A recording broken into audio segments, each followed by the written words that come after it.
ಎಲ್ಲರಿಗೂ ನಮಸ್ಕಾರ ಸ್ನೇಹಿತರೆ ಕೃಷಿ ಬ್ಯಾಂಕ್ನಿಂದ ನೇಮಕಾತಿಯ ಹೊಸ ಅಧಿಸೂಚನೆ ಬಿಡುಗಡೆಯಾಗಿದೆ ನೋಡಿ. ಹೋದ್ಮೇಲೆ ಪೇಮೆಂಟ್ ಪುರುಷ ಮತ್ತು ಮಹಿಳಾ ಅಭ್ಯರ್ಥಿಗಳು ಇಬ್ಬರು ಅರ್ಜಿಗಳನ್ನ ಸಲ್ಲಿಸಬಹುದು. ಸಂಪೂರ್ಣವಾಗಿ ಈ ಒಂದು ಹುದ್ದೆಗಳು ಕಾಯಂ ಉದ್ಯೋಗಗಳಾಗಿರ್ತವೆ, ಹಾಗೆ ಸರ್ಕಾರಿ ಉದ್ಯೋಗಗಳಾಗಿರ್ತವೆ ನೋಡಿ.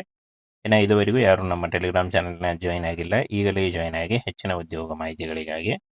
ಹಾಗೆ ಫ್ರೆಂಡ್ಸ್, ಟೆಲಿಗ್ರಾಮ್ ಚಾನಲ್ನಲ್ಲಿ ಈ ಒಂದು ಹುದ್ದೆಗಳ ಬಗ್ಗೆ ನೋಟಿಫಿಕೇಶನ್ ಇರುತ್ತೆ ನೋಡಿ, ಅಲ್ಲಿ ಹೋಗಿ ನೀವು ಡೌನ್ಲೋಡ್ ಮಾಡಿಕೊಂಡು ಇನ್ನೂ ಹೆಚ್ಚಿನ ಮಾಹಿತಿಯನ್ನು ತಿಳ್ಕೊಳ್ಬೋದು. ಕೃಷಿ ಬ್ಯಾಂಕ್ನಿಂದ ನೇಮಕಾತಿಯಾಗಿರುತ್ತೆ ನೋಡಿ. ಒಟ್ಟು ತಿಂಗಳಿಗೆ 20,000 ಪರ್ ಮಂತ್ ಸ್ಯಾಲ್ರಿ ಆಗಿರುತ್ತೆ. ಇದು ಜಾಸ್ತಿ ಕೂಡ ಆಗ್ತಾ ಹೋಗುತ್ತೆ. ಹಾಗೆ TAD ಕೂಡ ಇರುತ್ತೆ. ಇನ್ನು ಹುದ್ದೆ ಹೆಸರನ್ನು ನೋಡೋದಾದರೆ ವಿದ್ಯಾರ್ಥಿ ಇಂಟರ್ನ್ ಹುದ್ದೆಗಳಾಗಿರ್ತಾವೆ ನೋಡಿ. ಒಟ್ಟು 39 ಹುದ್ದೆಗಳಿದ್ದಾವೆ. ಆಯ್ಕೆಯಾದಂಥ ಅಭ್ಯರ್ಥಿಗಳಿಗೆ ಬೆಂಗಳೂರಲ್ಲಿ ನೇಮಕಾತಿ ಮಾಡಿಕೊಳ್ಳಲಾಗುತ್ತೆ ನೋಡಿ. ಉದ್ಯೋಗ ಸ್ಥಳ ಕರ್ನಾಟಕದ ಬೆಂಗಳೂರು ಆಗಿರುತ್ತೆ ನೋಡಿ. ಹಾಗೆ ಇನ್ನು ವೇತನ ಶ್ರೇಣಿಯನ್ನು ನೋಡೋದಾದರೆ 20,000 ಪರ್ ಮಂತ್ ಸ್ಯಾಲ್ರಿ ಆಗಿರುತ್ತೆ ಈ ಒಂದು ಹುದ್ದೆಗಳಿಗೆ ಅರ್ಜಿ ಸಲ್ಲಿಸುವಂಥ ಅಭ್ಯರ್ಥಿಗಳಿಗೆ. ಇನ್ನು ಈ ಒಂದು ಹುದ್ದೆಗಳಿಗೆ ಅರ್ಜಿ ಸಲ್ಲಿಸಲಿಕ್ಕೆ ಶೈಕ್ಷಣಿಕ ವಿದ್ಯಾರ್ಹತೆ ನೋಡಿ PUC, ಯಾವುದೇ ಡಿಗ್ರಿ, ಎನಿ ಡಿಗ್ರಿ, PGDM ಮಾಡಿದಂಥ ಅಭ್ಯರ್ಥಿಗಳು ಈ ಒಂದು ಹುದ್ದೆಗಳಿಗೆ ಅರ್ಜಿಗಳನ್ನು ಸಲ್ಲಿಸಬಹುದಾಗಿರುತ್ತೆ.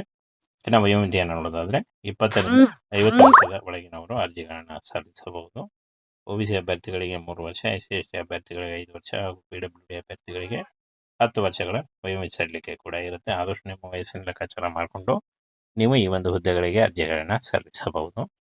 ಇನ್ನು ಅರ್ಜಿ ಶುಲ್ಕವನ್ನು ನೋಡೋದಾದರೆ ನೋಡಿ, ಇಲ್ಲಿ ಕಾಣಿಸ್ತಾ ಇದೆ ನೋಡಿ. ಅರ್ಜಿ ಶುಲ್ಕವನ್ನು ನೋಡೋದಾದರೆ ಸಾಮಾನ್ಯ ವರ್ಗದ ಅಭ್ಯರ್ಥಿಗಳಿಗೆ ಯಾವುದೇ ರೀತಿಯಾದಂಥ ಅರ್ಜಿ ಶುಲ್ಕ ಇರಲ್ಲ, ಹಾಗೂ 2A 2B ಮತ್ತು 3B ಅಭ್ಯರ್ಥಿಗಳಿಗೂ ಕೂಡ ಯಾವುದೇ ರೀತಿಯಾದಂಥ ಅರ್ಜಿ ಶುಲ್ಕ ಇರಲ್ಲ. ಇನ್ನು ಪರಿಶಿಷ್ಟ ಜಾತಿ, ಪರಿಶಿಷ್ಟ ಪಂಗಡ ಅಭ್ಯರ್ಥಿ ಮತ್ತು ಅಂಗವಿಕಲ ಅಭ್ಯರ್ಥಿಗಳಿಗೂ ಕೂಡ ಯಾವುದೇ ರೀತಿಯಾದಂಥ ಅರ್ಜಿ ಶುಲ್ಕ ಇರಲ್ಲ. ಫ್ರೀಯಾಗಿ ನೀವು ಅರ್ಜಿಗಳನ್ನು ಸಲ್ಲಿಸಬಹುದಾಗಿರುತ್ತೆ. ಇನ್ನು ಆಯ್ಕೆ ವಿಧಾನವನ್ನು ನೋಡೋದಾದರೆ ಕೇವಲ ಸಂದರ್ಶನ ಮತ್ತು ದಾಖಲಾತಿ ಪರಿಶೀಲನೆ ನಡೆಯುತ್ತೆ ನೋಡಿ. ಸಂದರ್ಶನ ಆದ ನಂತರ ದಾಖಲಾತಿ ಪರಿಶೀಲನೆ ಆಧಾರದ ಮೇಲೆ ಅಭ್ಯರ್ಥಿಗಳನ್ನು ಆಯ್ಕೆ ಮಾಡಿಕೊಳ್ಳಲಾಗುತ್ತೆ.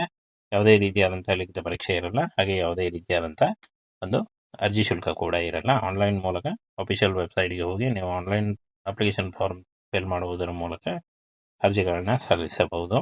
ಅರ್ಜಿ ಸಲ್ಲಿಸುವಾಗ caste income certificate, photo, educational documents, ನಿಮ್ಮ ಆಧಾರ್ ಕಾರ್ಡು ಹಾಗೂ ಒಂದು ಫೋಟೋ ಇಷ್ಟನ್ನು ತೆಗೆದುಕೊಂಡು ನೀವು ಅರ್ಜಿಗಳನ್ನು ಸಲ್ಲಿಸಬಹುದು. 16/6/2026 ಅರ್ಜಿ ಸಲ್ಲಿಸಲು ಕೊನೆಯ ದಿನಾಂಕ ಆಗಿರುತ್ತೆ ನೋಡಿ. ಈ ಒಂದು ಕೊನೆಯ ದಿನಾಂಕದೊಳಗಾಗಿ ನೀವು ಆನ್ಲೈನ್ ಅಪ್ಲಿಕೇಶನ್ ಫಾರ್ಮ್ ಫಿಲ್ ಮಾಡುವುದರ ಮೂಲಕ ಅರ್ಜಿಗಳನ್ನು ಸಲ್ಲಿಸಬಹುದಾಗಿರುತ್ತೆ. ಸ್ನೇಹಿತರೆ, ಕೃಷಿ ಬ್ಯಾಂಕ್ನಿಂದ ನೇಮಕಾತಿಯ ಹೊಸ ಅಧಿಸೂಚನೆ ಬಿಡುಗಡೆಯಾಗಿದೆ ನೋಡಿ. ಹೋದ್ಮೇಲೆ ಪೇಮೆಂಟ್ ಪುರುಷ ಮತ್ತು ಮಹಿಳಾ ಅಭ್ಯರ್ಥಿಗಳು ಇಬ್ಬರು ಅರ್ಜಿಗಳನ್ನು ಸಲ್ಲಿಸಬಹುದು. ಸಂಪೂರ್ಣವಾಗಿ ಈ ಒಂದು ಹುದ್ದೆಗಳು ಕಾಯಂ ಉದ್ಯೋಗಗಳಾಗಿರ್ತವೆ, ಹಾಗೆ ಸರ್ಕಾರಿ ಉದ್ಯೋಗಗಳಾಗಿರ್ತವೆ ನೋಡಿ. ಇನ್ನು ಇದುವರೆಗೂ ಯಾರು ನಮ್ಮ ಟೆಲಿಗ್ರಾಮ್ ಚಾನಲ್ನ ಜಾಯಿನ್ ಆಗಿಲ್ಲ, ಈಗಲೇ ಜಾಯಿನ್ ಆಗಿ ಹೆಚ್ಚಿನ ಉದ್ಯೋಗ ಮಾಹಿತಿಗಳಿಗಾಗಿ. ಹಾಗೆ ಫ್ರೆಂಡ್ಸ್, ಟೆಲಿಗ್ರಾಮ್ ಚಾನಲ್ನಲ್ಲಿ ಈ ಒಂದು ಹುದ್ದೆಗಳ ಬಗ್ಗೆ ನೋಟಿಫಿಕೇಶನ್ ಇರುತ್ತೆ ನೋಡಿ, ಅಲ್ಲಿ ಹೋಗಿ ನೀವು ಡೌನ್ಲೋಡ್ ಮಾಡಿಕೊಂಡು ಇನ್ನೂ ಹೆಚ್ಚಿನ ಮಾಹಿತಿಯನ್ನು ತಿಳ್ಕೊಳ್ಬೋದು. ಕೃಷಿ ಬ್ಯಾಂಕ್ನಿಂದ ನೇಮಕಾತಿಯಾಗಿರುತ್ತೆ ನೋಡಿ. ಒಟ್ಟು ತಿಂಗಳಿಗೆ 20,000 ಪರ್ ಮಂತ್ ಸ್ಯಾಲ್ರಿ ಆಗಿರುತ್ತೆ. ಇದು ಜಾಸ್ತಿ ಕೂಡ ಆಗ್ತಾ ಹೋಗುತ್ತೆ. ಹಾಗೆ TAD ಕೂಡ ಇರುತ್ತೆ. ಇನ್ನು ಹುದ್ದೆ ಹೆಸರನ್ನು ನೋಡೋದಾದರೆ ವಿದ್ಯಾರ್ಥಿ ಇಂಟರ್ನ್ ಹುದ್ದೆಗಳಾಗಿರ್ತಾವೆ ನೋಡಿ. ಒಟ್ಟು 39 ಹುದ್ದೆಗಳಿದ್ದಾವೆ. ಆಯ್ಕೆಯಾದಂಥ ಅಭ್ಯರ್ಥಿಗಳಿಗೆ ಬೆಂಗಳೂರಲ್ಲಿ ನೇಮಕಾತಿ ಮಾಡಿಕೊಳ್ಳಲಾಗುತ್ತೆ ನೋಡಿ. ಉದ್ಯೋಗ ಸ್ಥಳ ಕರ್ನಾಟಕದ ಬೆಂಗಳೂರು ಆಗಿರುತ್ತೆ ನೋಡಿ. ಹಾಗೆ ಇನ್ನು ವೇತನ ಶ್ರೇಣಿಯನ್ನು ನೋಡೋದಾದರೆ 20,000 ಪರ್ ಮಂತ್ ಸ್ಯಾಲ್ರಿ ಆಗಿರುತ್ತೆ ಈ ಒಂದು ಹುದ್ದೆಗಳಿಗೆ ಅರ್ಜಿ ಸಲ್ಲಿಸುವಂಥ ಅಭ್ಯರ್ಥಿಗಳಿಗೆ. ಇನ್ನು ಈ ಒಂದು ಹುದ್ದೆಗಳಿಗೆ ಅರ್ಜಿ ಸಲ್ಲಿಸಲಿಕ್ಕೆ ಶೈಕ್ಷಣಿಕ ವಿದ್ಯಾರ್ಹತೆ ನೋಡಿ PUC, ಯಾವುದೇ ಡಿಗ್ರಿ, ಎನಿ ಡಿಗ್ರಿ, PGDM ಮಾಡಿದಂಥ ಅಭ್ಯರ್ಥಿಗಳು ಈ ಒಂದು ಹುದ್ದೆಗಳಿಗೆ ಅರ್ಜಿಗಳನ್ನು ಸಲ್ಲಿಸಬಹುದಾಗಿರುತ್ತೆ. ಇನ್ನು ವಯೋಮಿತಿಯನ್ನು ನೋಡೋದಾದರೆ 20 ರಿಂದ 50 ವರ್ಷದ ಒಳಗಿನವರು ಅರ್ಜಿಗಳನ್ನು ಸಲ್ಲಿಸಬಹುದು.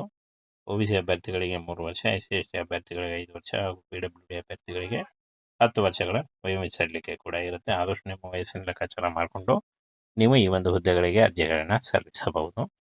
ಇನ್ನು ಅರ್ಜಿ ಶುಲ್ಕವನ್ನು ನೋಡೋದಾದರೆ ನೋಡಿ, ಇಲ್ಲಿ ಕಾಣಿಸ್ತಾ ಇದೆ ನೋಡಿ. ಅರ್ಜಿ ಶುಲ್ಕವನ್ನು ನೋಡೋದಾದರೆ ಸಾಮಾನ್ಯ ವರ್ಗದ ಅಭ್ಯರ್ಥಿಗಳಿಗೆ ಯಾವುದೇ ರೀತಿಯಾದಂಥ ಅರ್ಜಿ ಶುಲ್ಕ ಇರಲ್ಲ, ಹಾಗೂ 2A 2B ಮತ್ತು 3B ಅಭ್ಯರ್ಥಿಗಳಿಗೂ ಕೂಡ ಯಾವುದೇ ರೀತಿಯಾದಂಥ ಅರ್ಜಿ ಶುಲ್ಕ ಇರಲ್ಲ.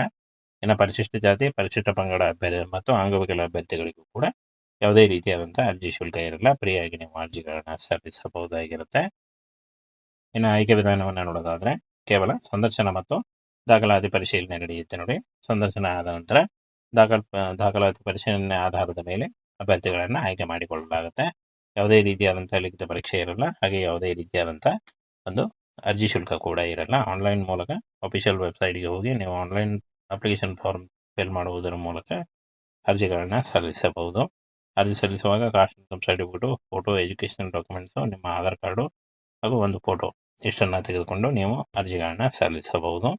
16/6/2026 ಅರ್ಜಿ ಸಲ್ಲಿಸಲು ಕೊನೆಯ ದಿನಾಂಕ ಆಗಿರುತ್ತೆ ನೋಡಿ. ಈ ಒಂದು ಕೊನೆಯ ದಿನಾಂಕದೊಳಗಾಗಿ ನೀವು ಆನ್ಲೈನ್ ಅಪ್ಲಿಕೇಶನ್ ಫಾರ್ಮ್ ಫಿಲ್ ಮಾಡುವುದರ ಮೂಲಕ ಅರ್ಜಿಗಳನ್ನು ಸಲ್ಲಿಸಬಹುದಾಗಿರುತ್ತೆ.